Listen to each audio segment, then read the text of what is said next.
driving climate change right now, like in the last 15 years. That's not how that works at all. There are some cycles, they don't take place like during the run of The Sopranos. That's not how any of this actually works. And it's not the solar flares either. First of all, the overall temperature versus the solar activity, bring this up. The temperature is going up not in sync with the Earth's exposure to solar energy. And it's not about solar flares either. He doesn't actually care about any of this. He doesn't actually care. I need to remind myself so we don't waste all of our time. But because he's dumb. Whether he's being honest or not, he's dumb. Yeah, the proof of that is if he cared, he would have looked up those same very simple cursory searches and information that you all looked up here to get this information. But like, well, so can we change it? Instead, he asks the question because he just wants to have his face out there asking stupid questions. One more thing, so I think we did find the answer though. He said small changes in the Earth's tilt and the shape of the orbit around the sun can cause changes for the climate. So if everyone on the Earth just rushes at the same time to one end of the Earth, maybe we can tilt it. You think that'll work? You know that in physics, there's an equal and opposite reaction to everything that's done. It might be subtle, but in theory, were we to take Louis Gohmert and yeet him off the planet, that would subtly push the planet just a little bit. But anyway, all of this has been leading up to our actual plan. Conservatives of the world, you want the moon to be moved? Well, you fools, we've nearly reached enough vaccinations to magnetically draw it into the Earth. My brain is now reaching out to the magnetic cheese at the core of the moon and drawing it down where it'll kill us all. Everyone hold up a metal cheese grater and it'll slowly come closer. Yeah, well, the cheese grater will. It'll attach to my forehead, which is not what you want. Anyway, okay, we are running very low on time. We have time for just a little bit more. So starting today, ending tomorrow, we're gonna touch base with Barack Obama in one of his recent interviews, but I think we can get to the first of these videos now. Sure. Barack Obama recently sat down with Anderson Cooper, and one of the topics that came up, regrettably, was cancel culture. And I unfortunately had to watch, as Barack Obama, a guy who I don't always agree with, but I think is quite smart, unfortunately bought into the right-wing narratives around cancel culture to some extent. We're gonna show you this video and then we'll respond. A lot of the dangers of cancel culture and we're just gonna be condemning people all the time. At least among my daughters, that they'll acknowledge that sometimes among their peer group or in college campuses, you'll see folks going overboard. But they have a pretty good sense of look, we don't expect everybody to be perfect. We don't expect everybody to be politically correct all the time, but we are gonna call out institutions or individuals if they are being cruel, if they are discriminating against people. We do want to raise awareness. So he does get it. Somewhere in there. He does get it. It's people advocating for their values. That's what it is. And it's not and people, and then not wanting to continue to promote people that don't and continue to reward people for bad behavior. That's all there is to it. So sure, I agree. Yes, there's people who've done great things who also have their shortcomings as human beings. We know that, from entertainers to musicians to athletes to politicians to anyone, right? People have those things. The question is, once they've discovered their shortcomings, do they do anything about it? Are they being disingenuous in their apologies? Or do they really believe what they're saying and mean what they mean when they tell us, hey, I'm sorry? Or do they come out and deny everything that they said happened? Do they then say that the person who accused them of it is now the one who's coming after everyone else and they're the bad guy? Do they gaslight us, or do they tell us, yep, I grew up a certain way and I believe this, and that. I was influenced by this, and that. Because I'm just a person that was a product of my environment. I need to do better, and I need to begin to understand the differences in the way things were. Yes, I did those things. That's a bad thing. I was young. I'm learning now. That's a way that you can have some kind of accountability for your past actions rather than denying it all and telling everyone else that they're the ones that are crazy.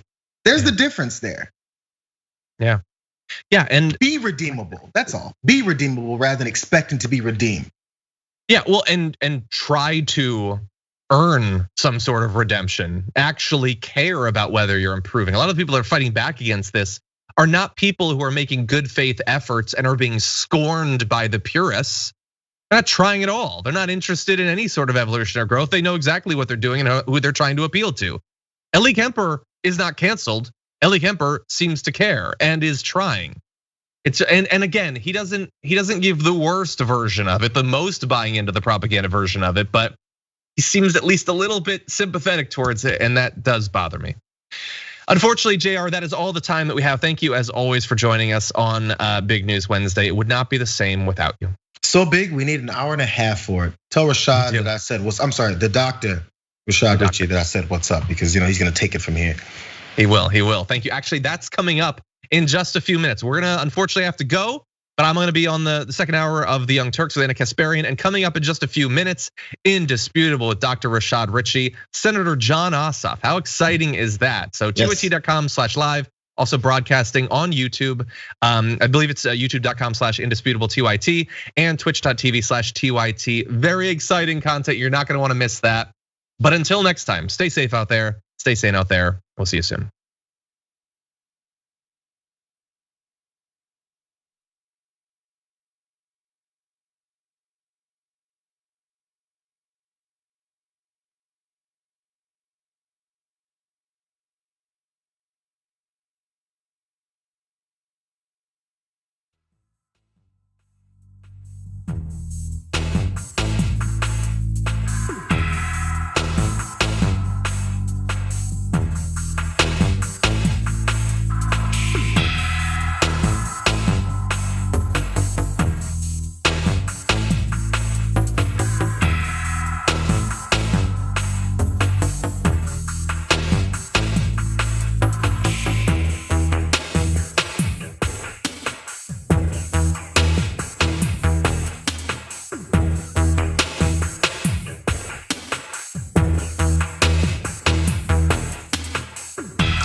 What's happening? Welcome to Indisputable with Dr. Rashad Richey. I'm your host.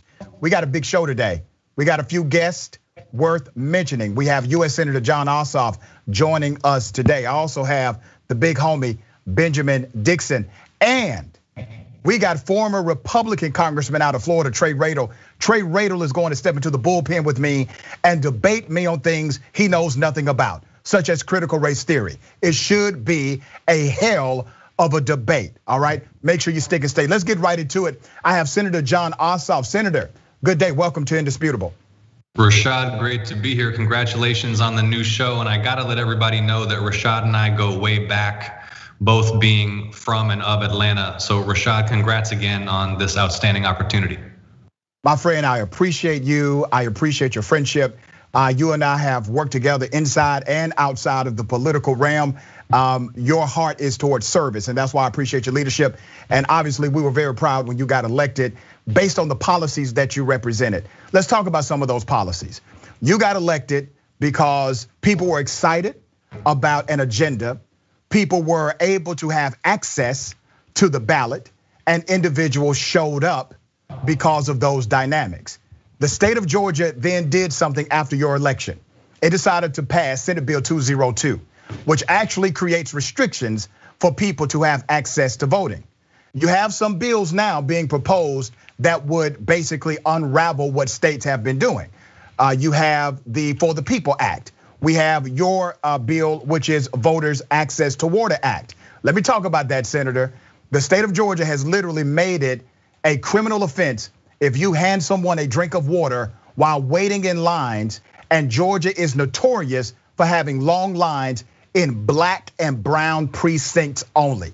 Talk about this bill and talk about how it connects to the overall bill For the People Act.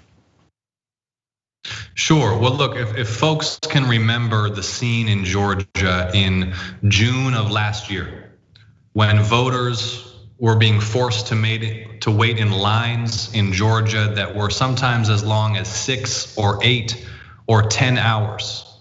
When the average wait times in precincts that served the black community were drastically longer than the average wait times in communities that serve predominantly white voters. One of the reasons that voters were able to stand in those lines, were able to commit to making their voices heard, withstood those unjust lines, was because Good Samaritan volunteers could offer them a bottle of water. I will never forget, I spoke to a caregiver for a woman who was over 80 years old, who had voted in every federal election for decades. She was wheelchair bound, she was on oxygen. She didn't receive her absentee ballot in time, but so committed to voting was she, that she went out and decided to vote in person. And she had to wait in a wheelchair with oxygen for hours and hours with intermittent rain. And she did so because she was passionate about participating in our democracy and making her voice heard.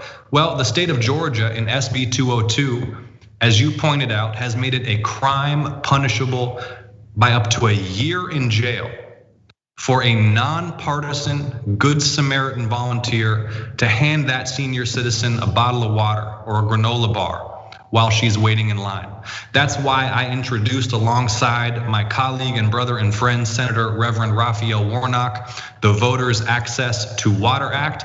And Rashad, the great news is that that legislation has now been incorporated into S1, the For the People Act, which we moved through the Rules Committee just a few weeks back. I came to the US Senate, you know this, steeped in a tradition, in the moral tradition of my mentor, Congressman John Lewis, who gave me my first job, who walked into a storm of billy clubs and dogs and fire hoses in 1965, marching across the Edmund Pettus Bridge. The courage of his example and the example of hundreds of others is what paved the way for passage of the Voting Rights Act of 1965. I carry his spirit. All of us who represent Georgia carry his spirit. Though he's gone, his legacy lives on. And that's why I'm committed to fighting for strengthened federal voting rights protections in the US Senate. Let's talk about the For the People Act, because it's legislation that literally creates a protection for the basics of our democracy. Democrats are on board. Every Democratic senator has co-sponsored this legislation except for Joe Manchin. Now, I know you have your Senate courtesies, but it is a damn shame that we have a Democratic senator such as Joe Manchin being adversarial to progress simply because a bill like this did not receive a Republican vote out of the House, a chamber he's not even a part of. I want to get your thoughts about how do you progress a bill like this forward if you can't get a Senator Joe Manchin on board? What should the strategy be moving forward?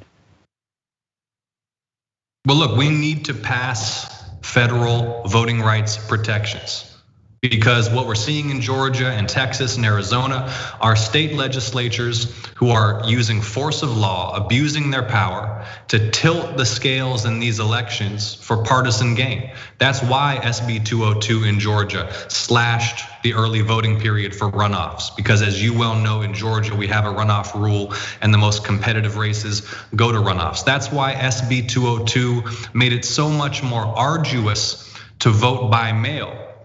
And the sponsors of these bills have not been able to present a shred of evidence that the measures that they are imposing are somehow necessary to secure our elections. They are pandering to the former president of the United States, who, unwilling to accept his own defeat, has been promoting an unsubstantiated lie that he was defeated as a result of fraud. They've been unable to present any evidence. Court after court after court has shot down lawsuit after lawsuit after lawsuit full of these unfounded allegations. They are nevertheless pushing these bills to win elections. That's why we need to pass federal voting rights reforms. Look, I have a good relationship with Senator Manchin. Our staffs talk all the time about voting rights bills, but he previously co-sponsored the For the People Act. And so I think that the ball is in his court to let us know what he will support and to present a path forward. We got a very narrow majority in the US Senate, 50 votes and 51 if we have the vice president. We do have all to be on board, but the task of meeting this moment and passing federal voting rights guarantees is so morally significant and so important for the protection of our democracy that we have to come together as a caucus and get this done. Here's what I'm concerned about, Senator. I'm concerned that Americans united under the common sense theory that policy actually matters, leadership matters. You had a lot of people who voted against Donald Trump, not because they really like Joe Biden, they just like Joe Biden's plan better than Trump's plan. And they voted for an agenda. And that agenda has to be carried out by leadership. So now you have this overwhelming sense from the American public to get something done. If we don't get something done, if we don't progress in these areas, when midterm elections come up, when the presidential election comes back up, Republicans will be able to blame Democrats for not getting anything done because Democrats are in control of the House. They technically control the Senate and they control the presidency, but you don't see it reflected in the leadership. I have a real concern that we're going to continue down this let's be diplomatic road until we are up for election again and we have delivered absolutely nothing for the people that we said we would deliver for. You saw President Biden just withdrew from negotiations about the infrastructure deal. He's saying, listen, these guys are not operating in good faith. How do you perform in a body like that, Senator? And I don't covet your job, brother. I know it's a difficult job because you are about actual change. How do you govern in that kind of position? Well, look, I got to push back on you on the idea that we're not getting things done. I mean, first of all, let's talk about the American Rescue Plan, the COVID relief bill that we passed. We passed thanks to Georgia voters. It was because Georgia voters sent me and Senator Warnock to the Senate we were able to pass that legislation. That legislation, as you know, just for Georgia alone, more than $4 billion for public schools, stimulus checks for the overwhelming majority of Americans, an expanded child tax credit so that working class and middle class families have more income. We're talking about huge investments in HBCUs. You know this, Rashad, and you're among the most staunch supporters of HBCUs that I know. You know I ran on supporting HBCUs. Yeah. When I got to the Senate, I sat down with Majority Leader Schumer, and one of the first things I said was, we need more than $1 billion for HBCUs, and it needs to be grants, not loans. We got that done. And you got it. You got it. Yeah. We have secured hundreds of millions of dollars to remediate lead pipes in public buildings and public schools. Yesterday, the Senate passed a huge investment in innovation, technology, research, and development. So we are getting things done in the US Senate. And among the things that we need to get done are federal voting rights guarantees and an ambitious, generational, historic investment in infrastructure and clean energy that will lay the groundwork for decades of prosperity and sustainability and reduce carbon emissions to meet the moment as we face down climate change. So we have much work to do. The path is difficult. We have achieved much, and now we have to work hard and get more done. Yeah, when you guys first got in, man, that was a home run. It wasn't a grand slam because there was negotiation, but that's politics. But it was definitely a home run with the Relief Act. But there was significant power behind it, focus, and influence. I don't know if I see that with some of these other bills, but I will give you this. You had an agenda for HBCUs, one of your platform promises. You delivered on that agenda really within weeks of being elected. I had never seen anything like it before.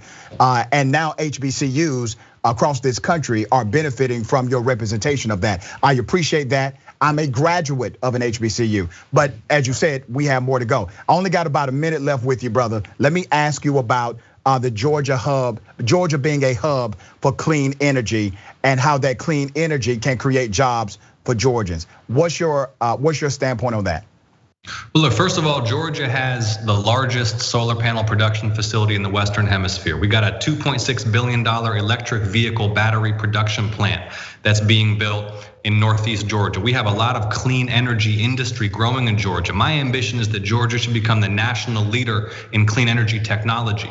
But this is also bigger than Georgia. The fundamental question is, will we assert American vision and American strength to make the investments necessary to ensure that humanity can prosper without destroying our own habitat? Those are the stakes as we consider infrastructure and clean energy legislation. And so that is why I am so motivated to ensure that the infrastructure bill that we pass is bold, visionary, aggressive, and has the kind of investments in emissions reduction and clean energy necessary to meet this moment and save our planet. Yeah, that's good stuff, brother. Senator, do me a favor. I know you got to go, man. You've been generous with your time. Tell Senator Manchin to return my call. Can you do that for me? Tell him to return my call, okay? Okay, take care. I appreciate you, Senator. Thank you, man. We got more on the other side. Indisputable, Dr. Rashad Richey.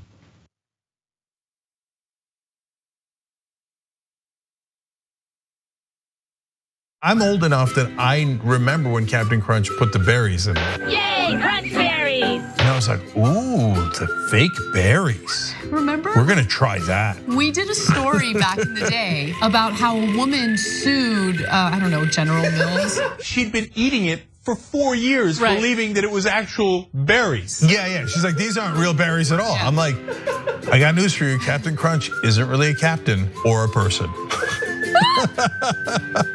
Joining me now, legendary whistleblower and American hero, Edward Snowden. First question is, hey, where are you? I'm in my apartment in Moscow. All of a sudden, in the studio, Jim Gaffigan, everybody. Mental illness is, completely undiagnosed in our society. It's not about a particular administration.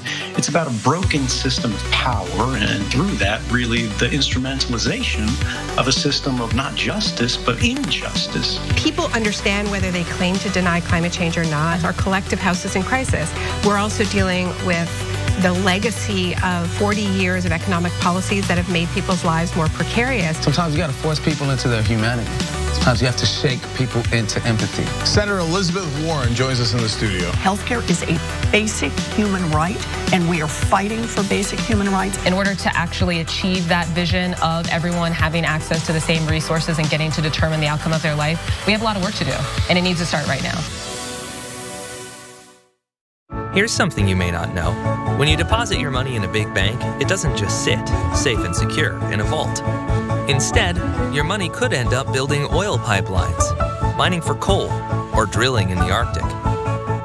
So if you're concerned about the planet, give your money something good to do.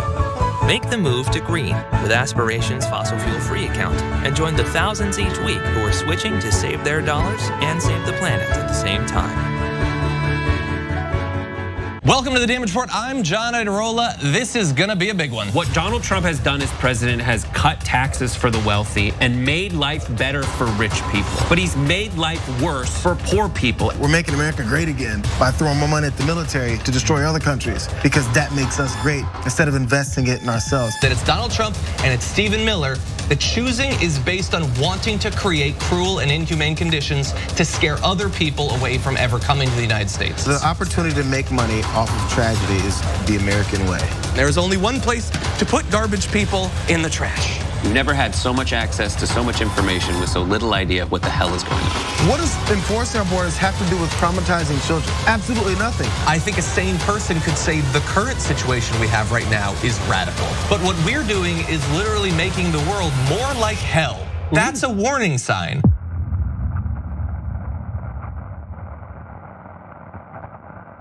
ShopTYT.com now has books. One of them is Ryan Grimm's book, We've Got People. That's a saying that AOC said, they've got money, we've got people. It's the best tracing of the AOC victory I have seen anywhere. It's the most accurate, and it's got great details. The book actually goes all the way back to Jesse Jackson and how he was the original Bernie Sanders. If you want to know how we're going to win going forward, those lessons are super important, and they're in Ryan's book. So check it out right now at ShopTYT.com. We found the perfect person to lead the army, Allison Hartson. The establishment media works hand in glove with our corporate legislators, and our corporate legislators work hand in glove with the corporation. And we're going to make it so that it's a decentralized force throughout the country so that we can quickly identify stories, quickly identify troll farms, and go in and neutralize the enemy, and then start building responsible media throughout the country and on every platform available.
All right, welcome back, Indisputable. Let me read some of these viewer comments. We have Leith Marrow. I may have said that wrong. Forgive me if I did. Dr. Richey and Senator Ossoff, indisputably awesome, I agree. Proud to be an early contributor to Senator Ossoff's campaign and to Dr. Richey's new show. Love that John led Senate Dems calling for the Israel-Palestine ceasefire last month. Keep up the great work, both. Thank you. Rain Day Sood, guaranteed to, if you ask an average citizen, we disagree you all are doing anything substantial beyond mega lip service, ducking and dodging, letting the Republicans steamroll democracy, not buying it. On the Move says, but Ossoff can't do it by himself. Good Lord, he's only one freaking person. Grindle says Biden isn't fighting. Costa, Kriakopolis. Damn, I messed that up. Manchin's taking Coke's calls. I'm sure he is. BC Trumpet gave out five tier 1 community sub gifts. Thank you. Elder Mind Pulse gave out 5 tier 1 community subs. Daisy Dragon cheered 500 bits. Johnny B. Tweeching resubscribed with Prime. You've been subscribed for 3 months, saying thank you so much for all you do, Dr. Richey. Your tireless advocacy and intellectual arguments make me feel a little bit smarter. Well, I want you to feel a lot smarter. So I still got work to do. Finelin Nero says legislatively, nothing gets done either way, true. But having McConnell as leader means he gets to set the narrative and goes on the offensive. That's bad. And I do agree with that. And we got a lot more. I can't get to all of it. I would try to get to everybody or some of the ones I didn't get to on the next break. Ladies and gentlemen, let's get it. Charlottesville. Remember Charlottesville? About 4 years ago, white supremacists descended upon Charlottesville. They not only came there to march and protest, but to commit actual acts of terrorism. Now, obviously, the narrative of them being terrorists did not connect or stick to them because they, in fact, are white people with fire sticks in their hand. But I guarantee you, if they were black people carrying fire or brown people carrying fire, they would have been called criminals, thugs, terrorists, and everything else. Let's look at what happened. In 2017, Charlottesville said, we're going to take down statues of racist people. I don't care what position they held in the Confederacy, they were fighting for the institution of racism to remain alive and well. So the city said, we're taking down these statues. Well, people said no. What people? People that support Donald Trump, people that support white supremacy, people that support an adversarial agenda not connected to the soul of where this country should go.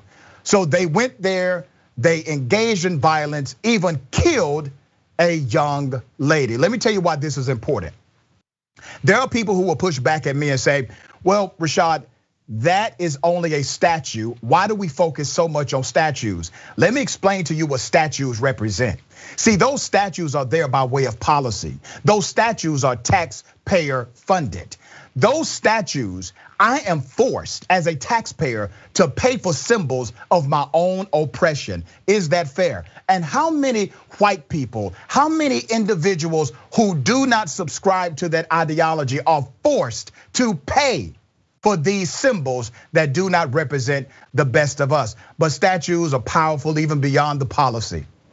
When we use the pretext of weapons of mass destruction to invade Iraq, what was the first thing that the US military did and publicized and ran on a loop on television every day? What was the first thing they did? They toppled a statue of Saddam Hussein. That is the first thing they did. They took the statue down. That statue represented something. That is the psychology of warfare. By them having their statue still up and in places of nobility and funded by taxpayer dollars, it says they have not lost the war. That's what it says. And it continues to permeate the ideology of white supremacy as if it is something that we should have normalized and accepted when we should have done nothing of the sort. Now, there's an assault happening on truth like never before. Critical race theory, it is a good thing. It's not even taught in K through 12 education, but you can't convince individuals this who believe contrary to the truth. It's all part of the same narrative. Charlottesville is now giving residents 30 days to make proposals and recommendations as to what they would like to see in the place of these statues. Another mistake. That was the first mistake they made in 2017. Take the damn statue down at 12 midnight, 2 in the morning. Do like DeKalb County government did. Do like some of these other cities did. Do it at night. Don't tell people when you're going to do it. Just we wake up in the morning and it's taken down, okay? Does it represent history? It represents treason. Those that fought in the Confederate Army committed treason against the United States government. Why are we giving those that committed treason places of honor? What country does that? We would not stand for something like this in our country if it had not been for the racism connected to it. That is the only reason these statues are alive and well today, and we have to fight so damn hard to simply take down a symbol of darkness in America. To talk more about this, I got my big homie, Benjamin Dixon, host of the Benjamin Dixon Show, progressive activist, all around good brother, man. Good to see you again. How are you, man? I'm doing great to be here with Dr. Rashad Richey, not only holding it down and I can't say taking over Atlanta because Atlanta is yours, but also here on the internet, just laying it down, man. It's a pleasure. Brother, I appreciate that compliment. It is a high honor to have you on the show. And before I even got this show, man, you and I, we did TYT, and I loved every moment of it. And I'm thankful to have this opportunity for you to be with me today. Let me read something from Vice News. Nearly 4 years after hundreds of right-wing extremists marched in Charlottesville, 2 Confederate statues, one that sparked the deadly rally, are finally getting torn down.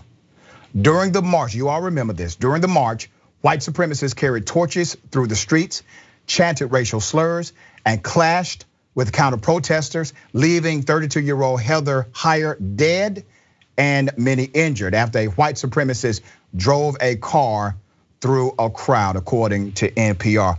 Let's watch some of the video to remind you of the context here. 10 o'clock Friday night, hundreds of white nationalists storming the University of Virginia, protesting plans to remove a statue of Confederate General Robert E. Lee. The overnight violence spilling into this morning when marchgoers and counter-protesters clash again, hours before the Unite to Right march was even set to begin. Just after 10:30 a.m., the crowd growing in size. Local and state police in riot gear responding in force, but the violence escalating. Just before noon, Virginia's governor declaring a state of emergency. Just before 2 p.m., the situation taking that deadly turn. Now remember, during that time, we had a white supremacist as president, and we all remember that he said, listen, there were very fine people on both sides, making a moral equivocation between racist individuals and those that protest racist individuals. But he did not stop there. Here's a double down on that statement from Donald J. Trump. What I'm saying is this: you had a group on one side and you had a group on the other, and they came at each other with clubs, and it was vicious and it was horrible, and it was a horrible thing to watch.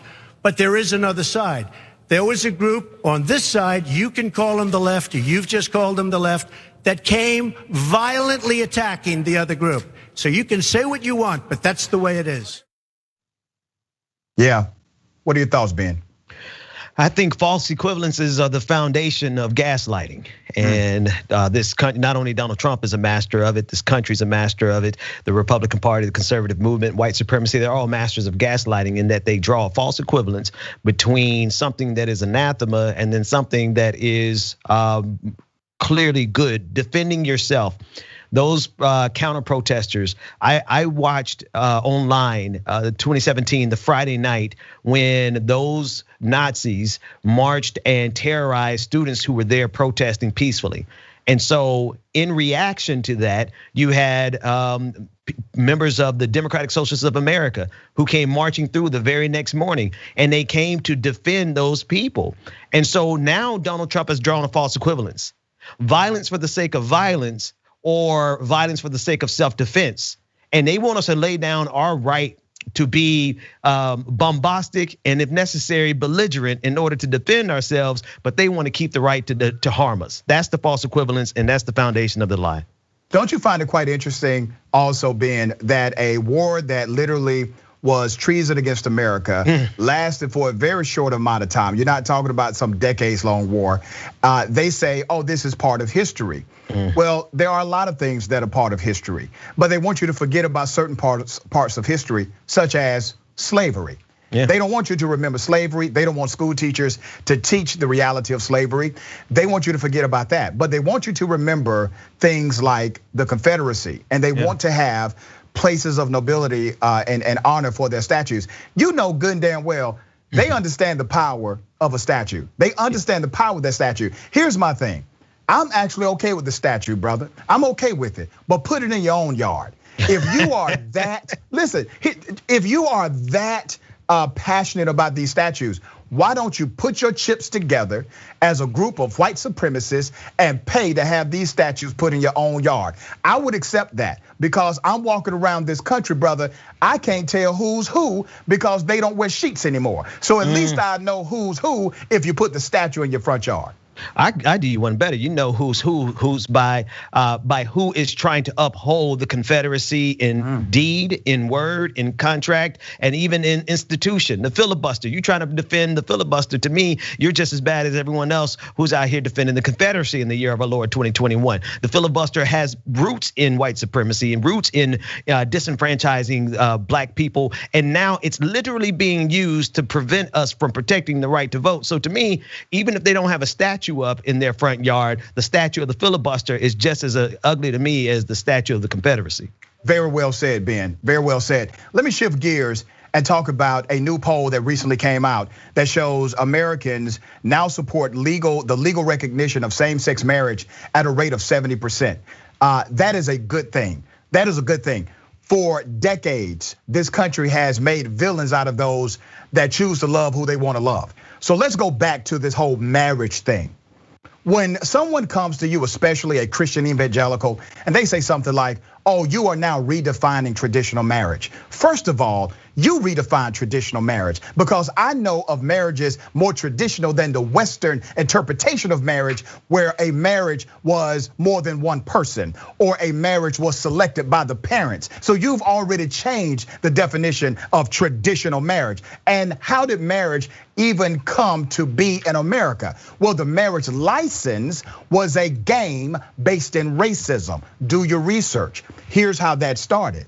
You see, during the early colonizers, you did have some religious leaders who were willing to consummate marriages between individuals of mixed race.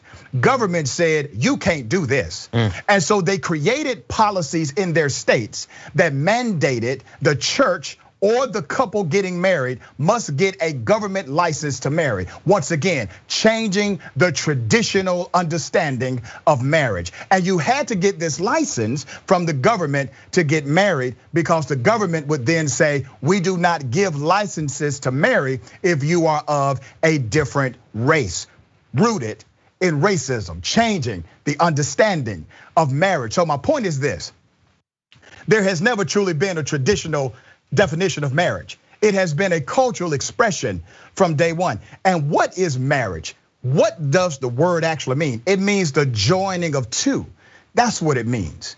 And it means that there's a recognition of that joining. Why would we not recognize two grown ass people who want to be recognized together? So that's my point on that. I'm glad to see that 70% of Americans are now in favor of it. Great way to celebrate the month of Pride for our brothers and sisters in the struggle in the LGBTQ community.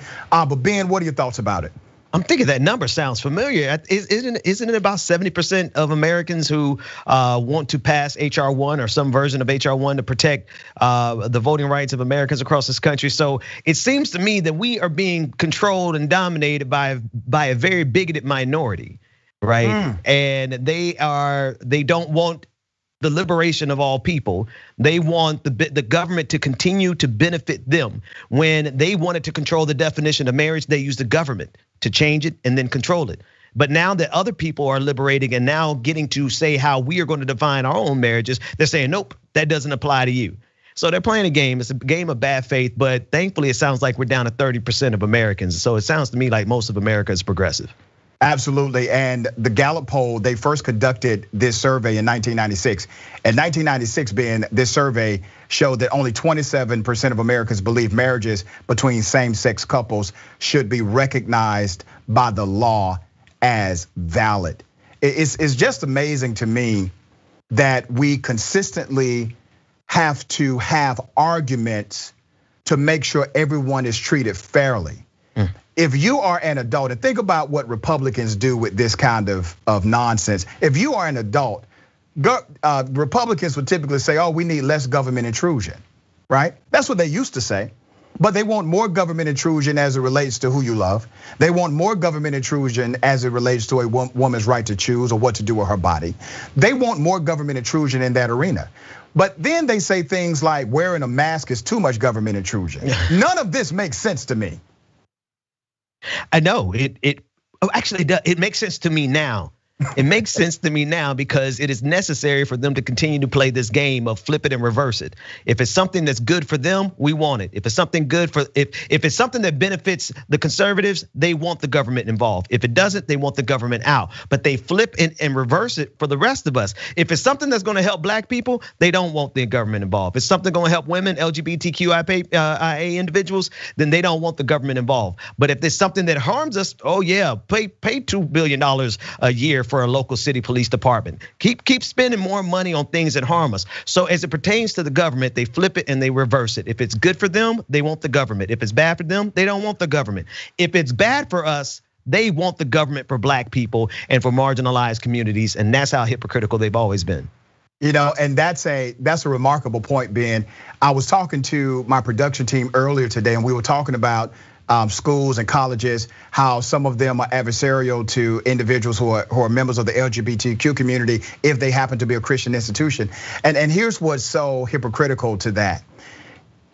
The Bible talks about thou shalt not commit adultery. And I guarantee you, a whole lot of those Christians that drop their kids off or that go to these Christian colleges, they're committing fornication and adultery. Come on, man. Nobody says, put on this application right here if you commit fornication or adultery. It also says thou should not steal, thou should not lie, thou should not bear false witness. All of that is in there. Yep. Come on, man. Usury, all of that is in there, right? But they pick and choose, and I'm making this point. The same thing they have done with the Bible is the same thing they do with legislation and policy. It's the exact same thing, same game. They know how to leverage power for their own benefit, and they know how to leverage power against us. And they've mastered the rhetoric that's necessary to sustain those cognitive dissonances. They're the masters of those half truths that Malcolm was talking about. Come on, brother. I'm of the mindset now that if you believe that individuals should not have equal access and equal protection, there is no way you are living a value system based on a God consciousness. And here's the reality. My atheist brothers and sisters, I have so many atheist friends, and we know some of them right here.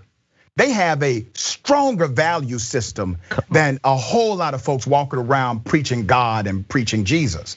Quite ironic, right? Why you think we had to leave the church, man? You know, both of us got some church in us. We had to get away from them hypocrites. I would rather deal with an honest atheist than a bigoted, hypocritical Christian any day of the week. Come on, man. Let me remind people of the Equality Act. Once again, opposed by those on the right. What would the Equality Act actually do? Prohibits discrimination based on sex, sexual orientation, and gender identity in these areas: public accommodations and facilities, education, federal funding, employment, housing, credit, and the jury system. Who thinks that's a bad idea to say we won't discriminate against you in these arenas based on your sexual orientation? How do we get to a point where we're even debating saying this is something we should not do in the United States of America? That's a word. Because I mean, look at what they celebrate though. What is good to them is decidedly and objectively bad to good people. So you said, what kind of people celebrate these kind of things? Bad people. Very simply put, bad people. Yeah. I hope that our continued effort, and I say this to everyone watching, our continued effort, we cannot allow an us and them mentality. We cannot start creating silos of our own movement. We are better as a coalition. We're fighting for protection, we're fighting for equal rights, we're fighting for equal access, we're fighting for healthcare, we're fighting for criminal justice reform. But if we just keep fighting in silos, it's one finger. But if we fight together, we're a whole fist. And that's the point I try to make to my college students when I'm out speaking and when I do my shows. We have to stay united and not get caught up in the narrative of the oppressor in the process of fighting for each other and with each other. Come on, somebody. Hello. The narrative of the oppressor versus the narrative of the oppressed. Because those of us who have been oppressed in this country, we have had to survive. And what the oppressor has had to do is to continuously find new ways to keep us trapped. And I believe, Dr. Richey, I believe that we're at the end of that game. Because we're down to where the rubber meets the road. Are y'all gonna help defend voting rights or not? You're gonna worship the filibuster, or are you gonna protect the people who've been saving this country from white supremacy since we've been here? And I think the Democrats have a proposition in front of them. They're gonna have to make up their mind. What are they really about? Are they going to help us continue to save this country? Which means you got to get rid of the filibuster, then which means, you got to do something for the people now, or are you going to be complicit with white supremacy? Well said, my friend. We got more on the other side. I got Ben Dixon. This is Indisputable.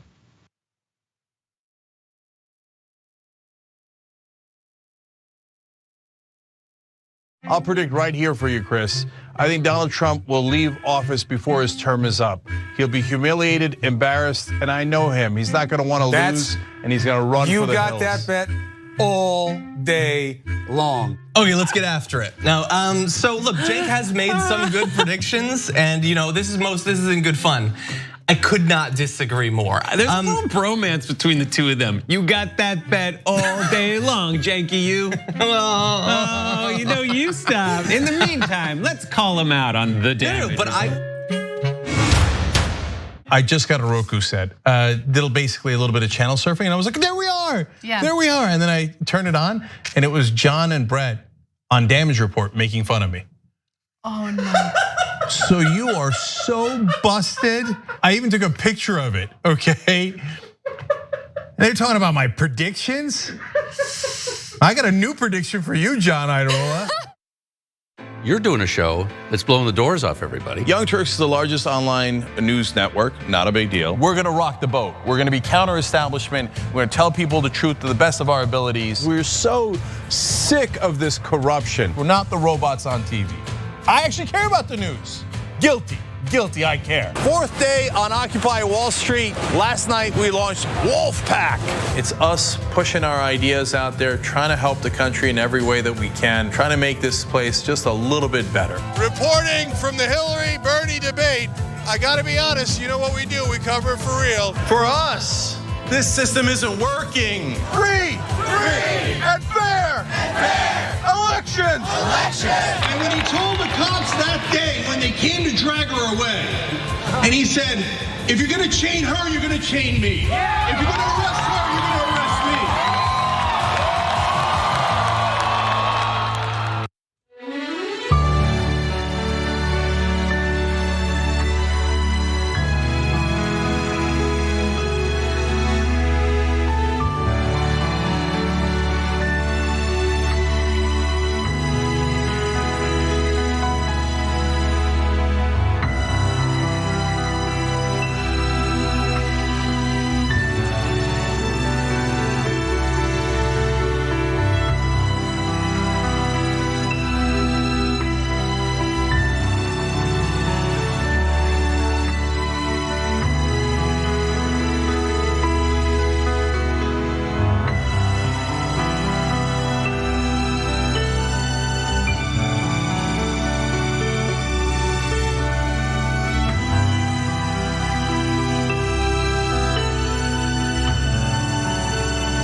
Bartholomew Joseph Kyle. I do audio for the main show, The Young Turks. I also do audio for Post Game. I started in 2006. I met Cenk Uygur at the Iraq for Sale screening that was directed by Robert Greenwald. And watching that, I want to figure out a way to be part of something that's genuine and authentic.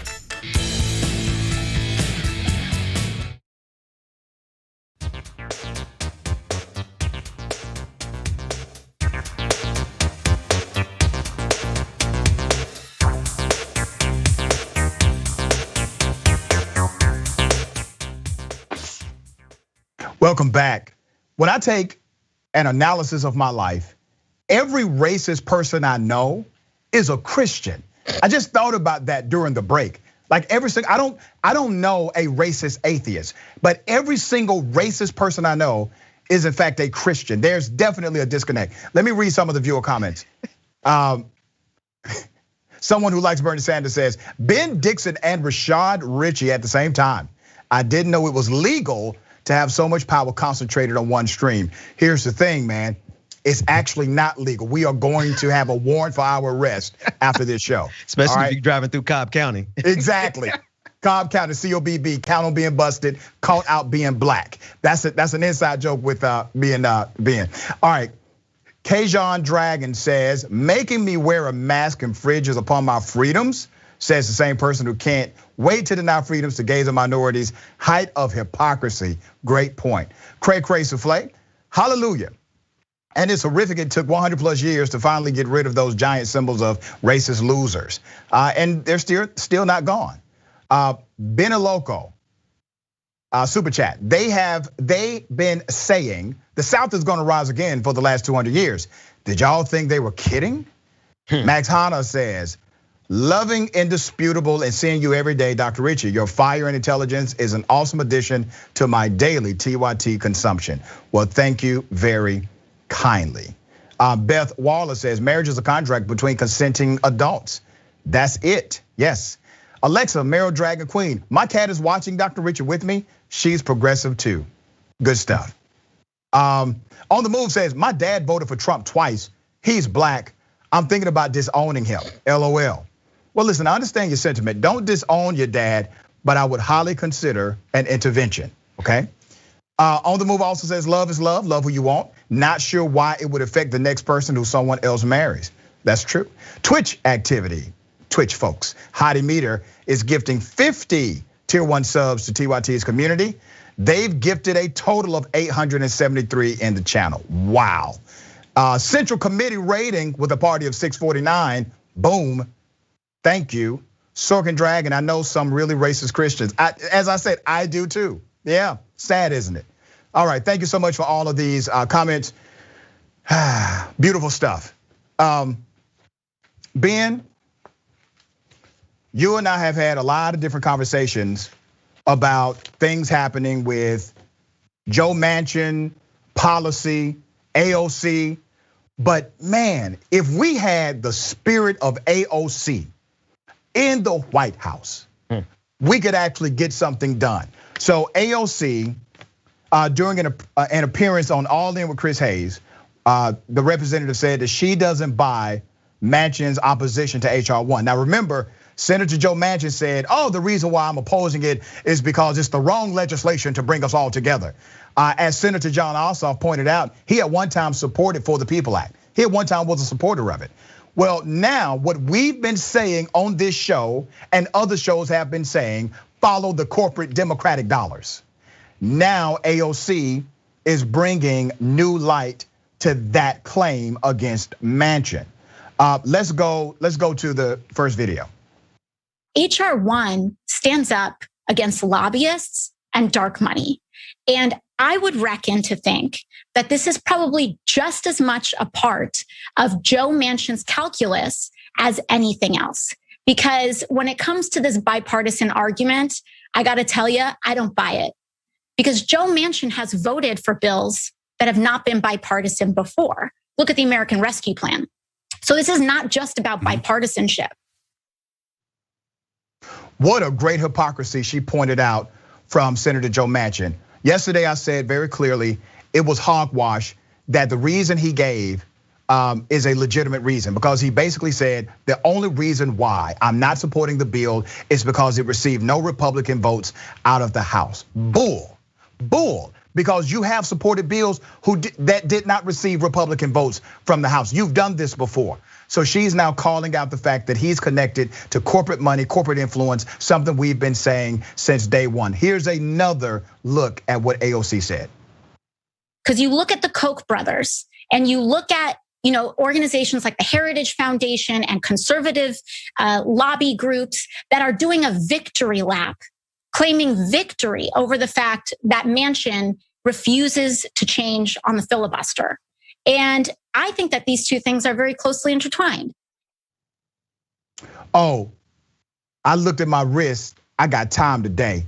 She got more. There's a desire to make this just about protecting the franchise, but protecting our democracy is also about making sure that we give lobbyists and dark money groups, which are funding these attacks on the right to vote, the boot. But corporate money has a very, very tight grip on both parties. And I think that has to do with the calculus in this situation that people aren't really discussing enough. Hey, run that last bit of truth, my dear sister AOC said. There are some members that, represent communities that have never really had their right to vote attacked in a way. They don't represent communities for which this is a very real threat. And so I think they don't think it is as real as it very much is. I mean, Joe Manchin represents a state that is not very diverse. Joe Manchin does not represent a very large population of Black voters whose right to vote is constantly under attack. I see this as well in the House of Representatives, how there usually is hesitancy, or it's a little bit more of a debate when a member has to take out a risky vote on a community that they don't represent. And so that representation and that plight isn't as internalized. I think that people think that, for whom their right to vote hasn't been under attack, that this is something that is overblown when it very much is not. Yeah, West Virginia needs more Black people. So basically the population of Black folks in West Virginia is in the single digits. You have more Black people in metropolitan Atlanta than in the entire state of West Virginia. That becomes part of the calculation of his politics. But the overwhelming reality is that he's connected to money that tells him what to do. Ben? I think AOC may have, all the clips were amazing in, solidarity with AOC and what she's doing, the fight, the squad, all of them, because they're not only getting attacked from the right, they're getting attacked from some individuals that call themselves on the left. But that said, I think I have one slight disagreement with her in the end, in that she's trying to extend one more grace to them and saying maybe perhaps it's the fact that none of these people have had to deal with their voting rights being attacked. And that's the justification for why they can't understand, or they don't feel like this is a problem, or they feel like this is overblown. No, they know exactly what they're doing, and they know exactly the game to play. And they also know if anyone ever tried to do to them what they did to us and what they're doing to us, they'd have a lot more problems on their hands than just us marching up the steps. Like they will use violence to get what they want if we have done any of the things that conservatives have done to Black people in this country and what they're attempting to do to workers and to voters right now. Look how deep this goes. Lobbyists, corporations, they don't have to pay off everybody. They literally just have to pay off 2 or 3 people. They already got the Republicans. And I think they got the Republicans for free because they are simply an adversarial party to Democrats. So if Democrats say it, you already have the Republicans on the other side. Now all you gotta do as a corporation is pick off or pay off 1 or 2 Democrats, and you have your position serviced by an elected official. Yeah, no, it's a master plan that they have been executing for at least a good 40 years, and it's coming to a head for conservatives. They are in a position, they're playing for keeps. They're playing for the whole ball game. They have an agenda, and they're executing it. That's the one thing I wish we would adopt from their playbook. Play for keeps. Stop this whataboutism. This, it could lead to a slippery slope. Damn it, we're already on the slope. Okay, it doesn't get more slippery than this. Let me shift gears because I don't have unlimited time, unfortunately. I wish a Karen would. My new segment, everything is new on this show because it's a new show. So we look at what Karen is doing from across the United States. And we've had male Karens, we've had female Karens. In the latest edition of our investigative reporting of I Wish a Karen Would, today's Karen is Dr. Karen. Dr. Karen is from Ohio. Dr. Karen is trying to protect all of us from the vaccination. That's what she's doing. She says It turns us into magnets. Now, when you see this video, I want you to peep something. You have one Karen doing the talking, but then there's a Karen behind her agreeing. Here's Dr. Karen. Some of the information that I think had been discussed on your podcast related to EMF frequencies. That was a thought. And it was, because right now we're all kind of hypothesizing. I mean, what is it that's actually being transmitted that's causing all of these things? Is it a combination of the protein, which now we're finding has a metal attached to it? I'm sure you've seen the pictures all over the internet of people who've had these shots and now they're magnetized. They can put a key on their forehead, it sticks. They can put spoons and forks all over them and they can stick. Because now we think that there's a metal piece to that. I almost fell out my damn seat. So it turns us into Magneto. It turns us into an X-Man. That's what this does. Makes perfect sense to me. I don't know why I didn't catch it at first, but that's not it, ladies and gentlemen. There's more. There's been people who've long suspected that there was some sort of an interface, yet to be defined, an interface between what's being injected in these shots and all of the 5G towers. Not proven yet, but we're trying to figure out what is it that's being transmitted to these unvaccinated people. Can we take a moment of silence for her stupidity? Just give me 5 seconds. And then the Karen behind her, who's shaking her head in agreement to all of this. So number one, the vaccine turns us into Magneto. First of all, that's a freaking superpower. That's a great side effect. I could do a lot with that superpower. And then she says, and it's connecting us to 5G technology. No proof, but you're supposed to be some kind of scientist, but you're making conclusions based on something that has absolutely no proof. Ben. This is the level of stupidity that they have to go to in order to sustain this empire, right?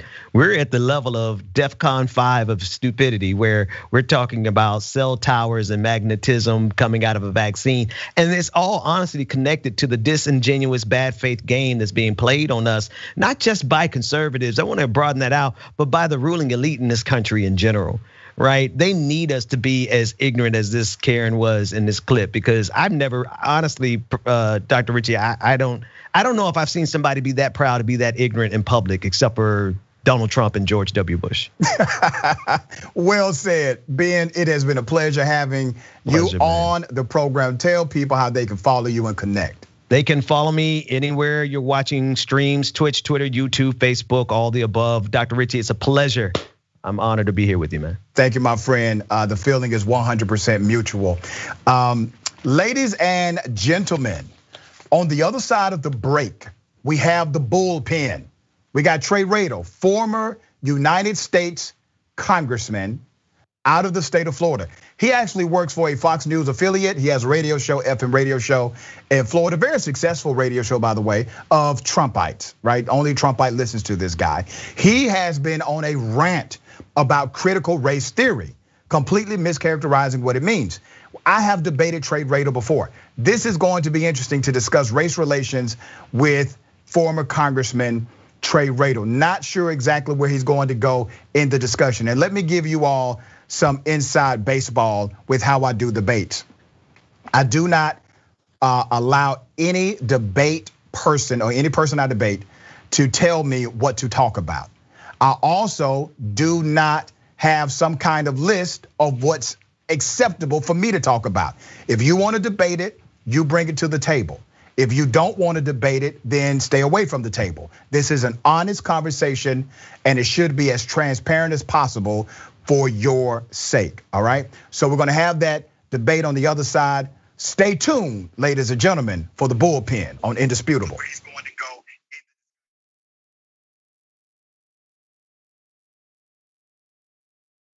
Are you our next stream star? Oh my God, that's me? Show us what you got with your Twitch pitch.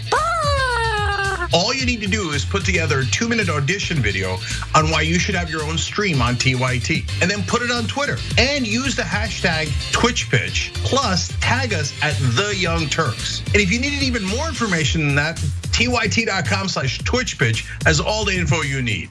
I can't wait to see your videos. All right, welcome to Dr. Rashad Richey, Indisputable. This is going to be quite interesting. I don't know if you can handle this much truth on any day of the week. The unrest inside of the black community and communities that support them is because these cops are not held accountable. You have a family calling 911, and that family is expecting help, not expecting their loved one to be killed by the very people they pay to protect and serve them. Did you ever notice a cop that you worked with call any black person the N-word or target people because they were black?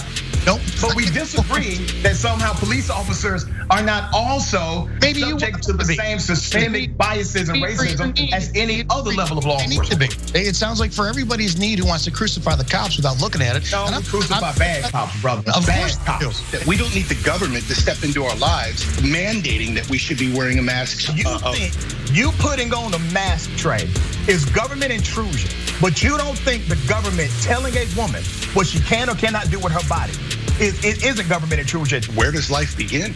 You want to go there? I can read it to you, brother. You seem very well prepared. Certainly more. Of course, why would I not be well prepared? They don't stop, I don't stop. Racism won't stop, I won't stop. Systemic bias won't stop, I won't stop. People still need health care, so I won't stop. People still need criminal justice systems reform throughout this country, so I won't stop, and you won't stop either.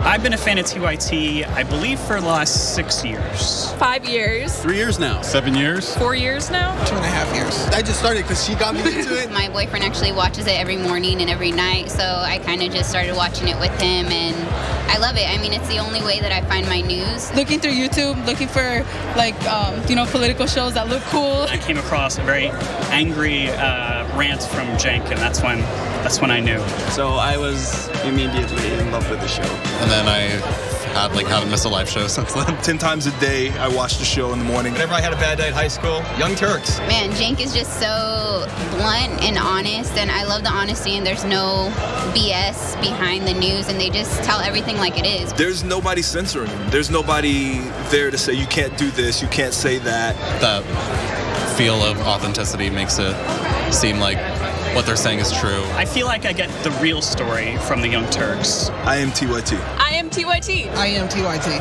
I am TYT. I am TYT. I am TYT.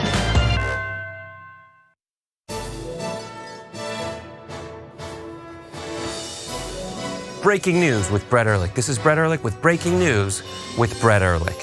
Bernie Sanders wants to break Wall Street, and he wants to break it real bad.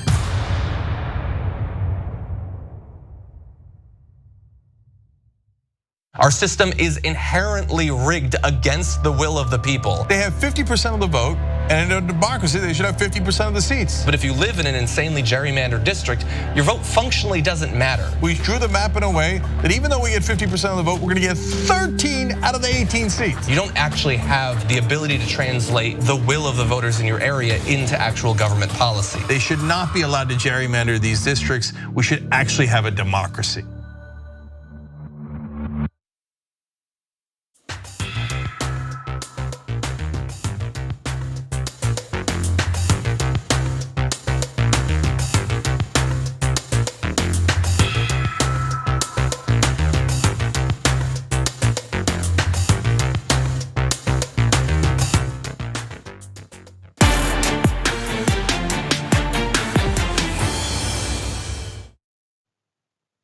Welcome to the bullpen. You're watching Indisputable with Dr. Rashad Richey. Before I go to the bullpen, before I go to my debate guest, former Congressman Trey Radel, let me read some of these viewer comments.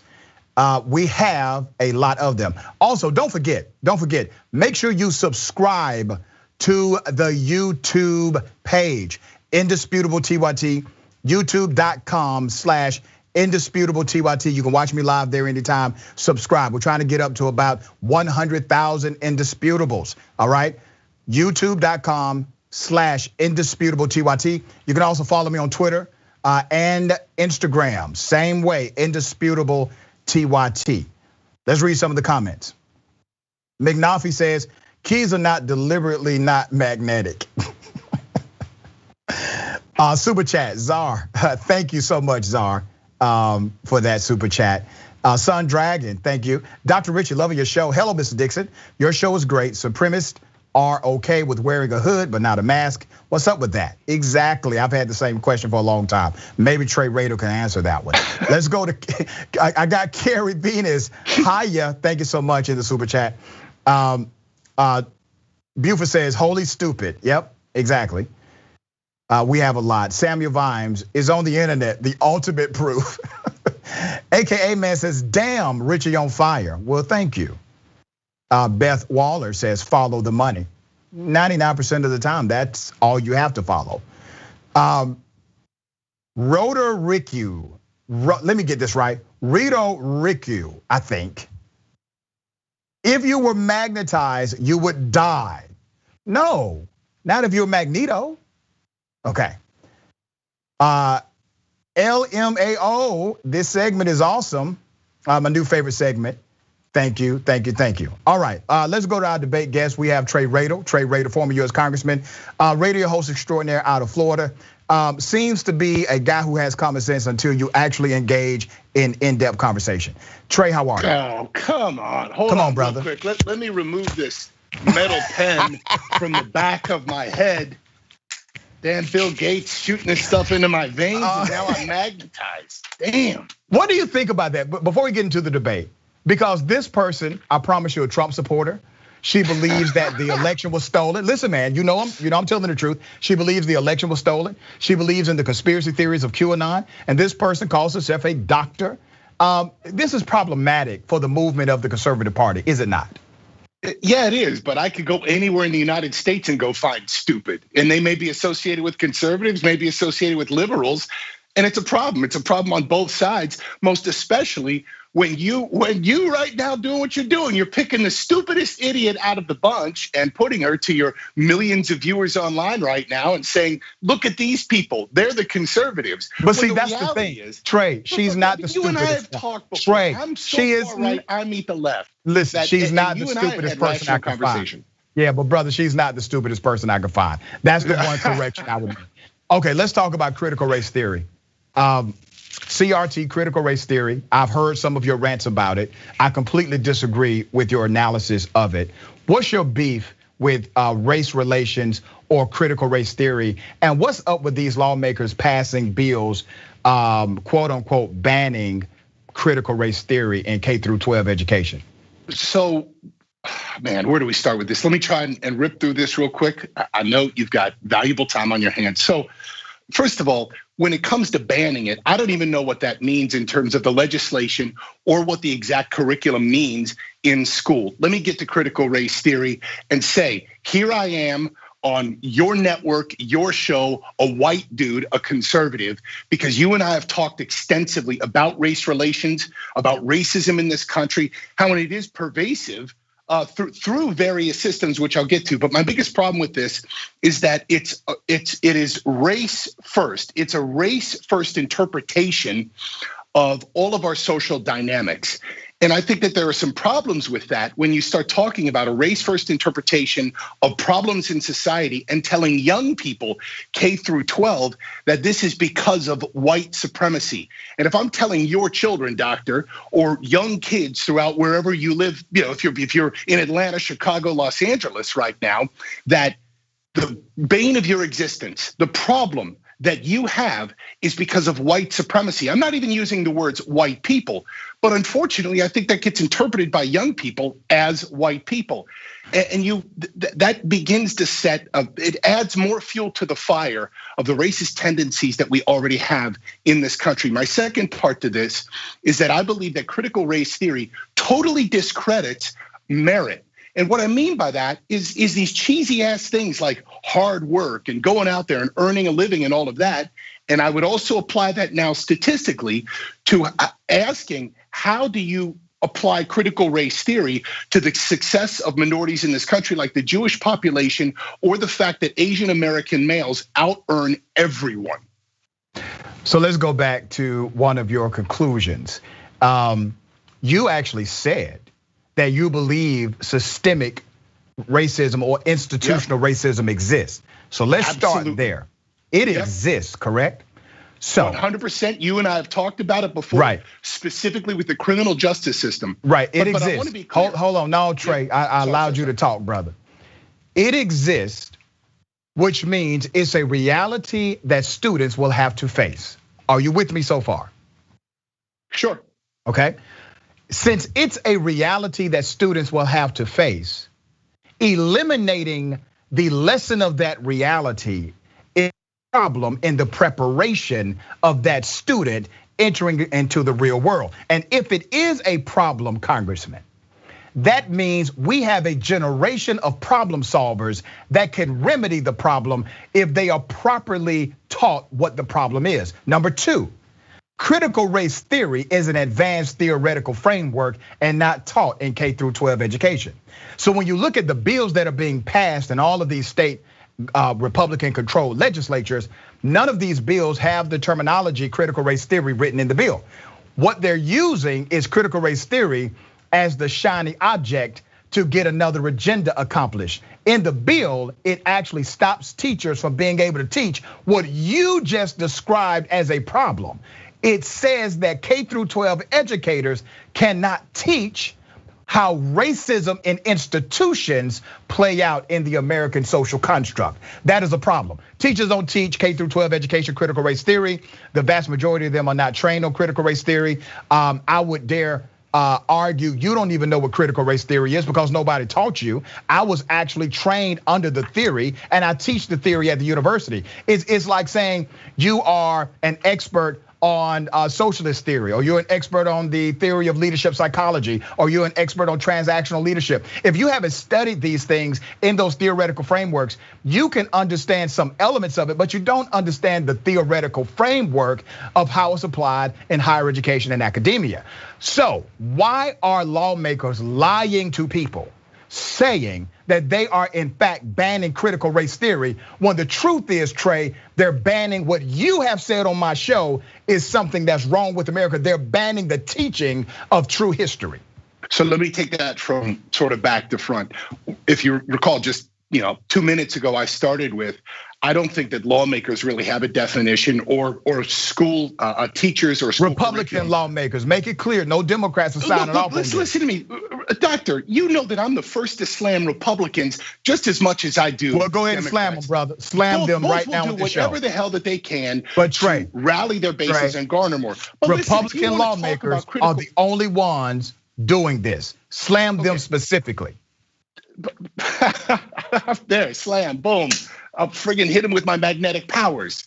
So listen, I talk about systemic racism and have extensively with you previously. But I think that there's a few things that I have an issue with. And hell, I'd ask you, why don't you educate me on more of the theory? But first, I would talk about the difference between systemic and systematic. And where I see that shaking out is systemic is I can draw conclusions like this. I'm Trey from the suburbs of Ohio. I got a close friend here in Florida who's also Trey from an all-black neighborhood in an area that earned a nickname of Lil Pakistan because it is horrific. The crime rates, the broken, it's terrible, right? This kid's upbringing was radically different from mine, right? Like you look at the way that we both were raised, and I realize that for part of me, my difference does come from white privilege. Again, something I know and accept. Here's my problem with that. When we talk about white supremacy or white privilege, I think that unfortunately it's often used to simply shut down somebody from even having an opinion. So it's just like mansplaining. Hey, can I talk about abortion, women's health issues, this or that? No, because you have a certain body part. No mansplaining. You can't talk about this because you have white privilege. But when we look at this bigger picture of critical race theory and white supremacy, my difference of systemic racism and systematic is that systematic is saying that whites are doing this to you every single day.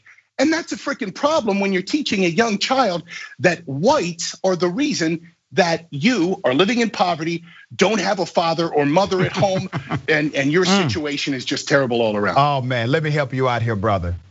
Because I do think you have a fundamental misunderstanding of critical race theory. So we've already established that critical race theory is not even taught in K through 12 education. So it is dishonest for Republicans to say they're signing legislation to ban critical race theory when the wording when the wording isn't even codified in the language of the bill. Let's talk about what you just described as systemic versus systematic.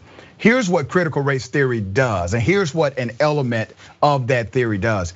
It de-emphasizes the individual and it places a critical analysis on the institutional norm and how that policy or law or statute expressed itself and created bias. And the individuals who wrote them, some of them were implicitly biased, or some of them had what we call hyper bias. But it doesn't matter when the policy expresses itself in a bias. I will give you an example of a policy that expresses itself in bias.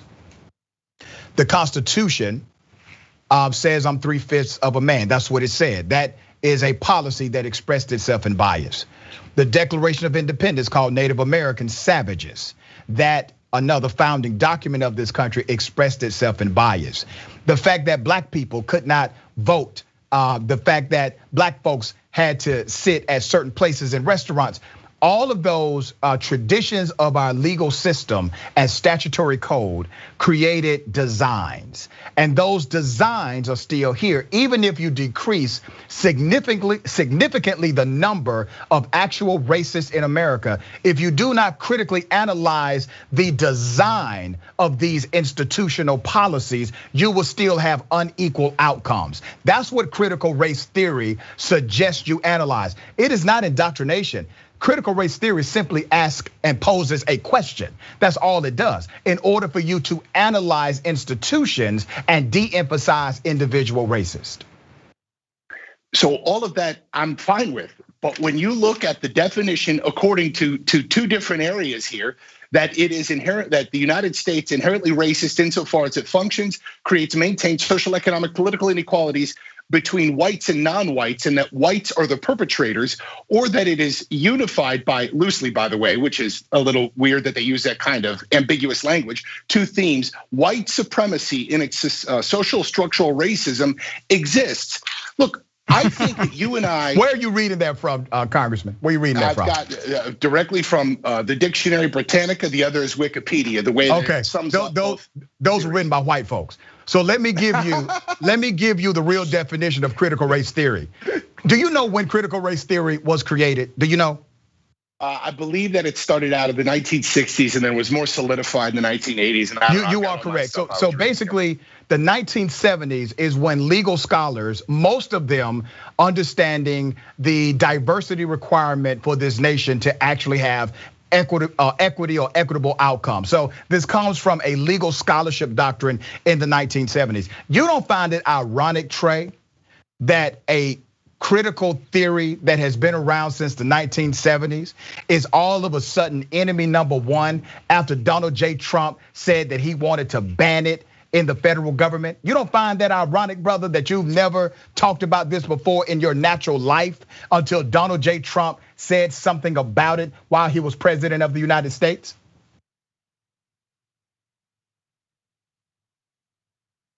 Did we lose Trey? I'm with you on all of that. Okay. I will sit here and slam Republicans. Am I still with you? You're going in and out. You're getting choppy. Yeah, and so are you. Okay. I don't know what's happening. I think your computer's trying to save you, Trey. This is. No, it's not. Don't you give me that. I'm still. All right. Dr. Man, we're losing Richey. Trey. Still hear me? All right. Okay. Listen, I think we've lost the feed. Sorry, I could try disconnect and reconnect. I know you're tight on time. All right, so try to do that, brother. I can talk about you until you come back, and the longer you take, the more I'm gonna talk about you. So the issue with Trey Radel is common. Now, keep in mind, Trey Radel has admitted on this show that systemic racism exists, that institutional racism exists, and here's something that they don't want taught. They don't want taught that America is inherently racist, but it is. America is inherently racist. Let me just do a simple, okay, that's much better. You just said, and you had a problem with a statement about America being inherently racist. Now that's actually something I agree with. I believe America is inherently racist based on the understanding of inheritance, which is the etymology of the word inherently. Inheritance means what you have been given by way of tradition or lineage. That's what inheritance means. We agree to that, correct? Yes, I'm with you on all of this. Go ahead. Okay, so you with me on that. The inheritance of this nation goes back to the foundation of the country. And the foundation of the country was rooted in the ideology that white people of means, influence, and money could own black people in the United States. So when we say America is inherently racist, that means America inherited the racism from the formation of the country. You don't get away from that inheritance in the United States of America, and that is the inheritance we are fighting against every day. It is a bad inheritance. Where does this end up? Like what, okay. So look, you and I could sit here and talk about race all day, and I think you know where I stand. I'm a white dude from Ohio that speaks 3 languages, one of them Spanish. I didn't go travel through Latin America because I hate brown people. I love culture, I love people. But when I keep hearing over and over, you can't have opinions on this because of white privilege. You've inherited racism. I'm not saying that, brother. I know that. I'm not saying that. I brought you on the show. Let me tell you what it ends up, where it should end up. A critical analysis of the policies and making sure we create policies that encourage diversity, that speak to the melting pot tradition of what this nation can be. That is how you change it. But you don't get there if you're teaching children that there's no problem with institutions that they are about to connect with. My second doctorate degree is in how institutional racism is inside of higher education. You don't get away from it. How are we not preparing K through 12 students? And remember, they're not learning critical race theory. But if you're not even teaching the reality of the inheritance of this country, which is steeped in racism and bigotry and slavery, if you're not teaching that, then you provide or you create students that provide no remedy for it moving forward. And the other part is this, Trey, and this is what's dangerous, man. If we are creating laws to say K through 12 educators can no longer teach racism in a particular context, do you know how many school teachers I can find on YouTube right now who were caught teaching that Hitler was actually a good person? Do you know how many school teachers were caught teaching that white supremacy was a legitimate mainstream idea, or that black people's brains were smaller than white people's brains? We have those educators who are on record. Not one damn state legislature passed a law saying stop teaching that. Not one. Explain that to me. Dr. Richey, look, where you've taken this to next, and I know that you're limited on time, is what I would love to come on another time and talk with you about, debate with you about, is where government fits into this. Because you know where we are definitely going to be very separate on is how government takes a role in our lives to institute equality, because that becomes a major problem. And I'll leave this thought with you if we're getting tight on time here. Sure. I think that one of the best examples of systemic racism in this country would be our government-run schools. If I want to go find that crappy, underperforming school in the United States, inner cities, because of systemic racism perpetrated by the federal government decade after decade, Democratic cities by Democratic mayors who have absolutely crapped all over their public school systems, and they are the worst in the country. That's systemic racism. Okay, all right, let me go ahead and throw in some real statistics since you threw Democratic mayors and Democratic cities. The 7 out of the 8 poorest states in the United States of America but let me explain, are actually controlled by Republicans. The worst educational systems in the United States of America are under Republican leadership. I just want to make sure I provide that for context. I will have you back on the show, Congressman Radel. I appreciate you joining me on Indisputable. All right. Oh, while we may disagree, I really love being with you, bud. I appreciate you, man. Thank you. Always lively with former Congressman Trey Radel. Ladies and gentlemen, a few things I want you to remember. Take care of yourself, take care of each other, take care of the planet, and remember the truth is always indisputable.